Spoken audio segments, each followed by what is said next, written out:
മോഡി സ്തുതി തുടരുന്ന ശശി തരൂരിനെതിരെ കോൺഗ്രസ് മുഖപത്രം മോദി വാഴ്ത്തുപാട്ട് തരൂരിന്റെ തരംമാറ്റവും അവസരവാദവും പ്രകടിപ്പിക്കുന്നതാണെന്ന് വീക്ഷണത്തിലെ ലേഖനം പറയുന്നു. KPCC രാഷ്ട്രീയകാര്യ സമിതി അംഗം ജോൺസൺ എബ്രഹാം ആണ് ലേഖനം എഴുതിയിരിക്കുന്നത്.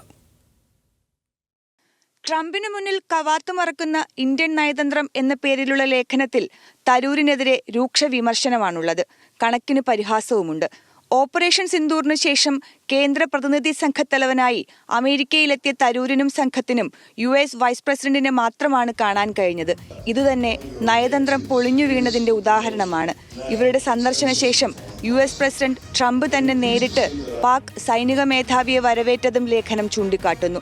കോളനി വാഴ്ചയ്ക്കും സാമ്രാജ്യത്വത്തിനും അധിനിവേശ നയങ്ങൾക്കുമെതിരെയുള്ള ജനാധിപത്യ മനുഷ്യാവകാശങ്ങളുടെ കരുത്തുറ്റ ശബ്ദമായിരുന്നു ഇന്ദിരാഗാന്ധിയുടേത്. ഇന്ത്യയുടെ യുദ്ധവിജയത്തിലെ ഇന്ദിരാഗാന്ധിയുടെ പ്രഖ്യാപനം ഇടിമുഴക്കം സൃഷ്ടിച്ച ഹർഷാരവത്തോടെയാണ് പാർലമെന്റ് സ്വാഗതം ചെയ്തത്. അവിടെയാണ് അമേരിക്കയുടെ സഹായത്തോടെ യുദ്ധത്തിൽ മോദിക്ക് തീരുമാനമെടുക്കേണ്ടി വന്നത്. ഇതെല്ലാം നയതന്ത്രത്തിലെ വീഴ്ചയാണ്. അമിതമായ വിധേയത്വം മൂലം അമേരിക്കയുടെ സാമന്ത രാജ്യമായി ഇന്ത്യ മാറിക്കൊണ്ടിരിക്കുകയാണെന്നും ലേഖനം പറയുന്നു. എന്നിട്ടും വിദേശ രാജ്യങ്ങളിൽ പോയി മോദിയെ പുകഴ്ത്തുന്ന ശശി തരൂരിനെയാണ് ലേഖനത്തിൽ വിമർശിച്ചിരിക്കുന്നത്.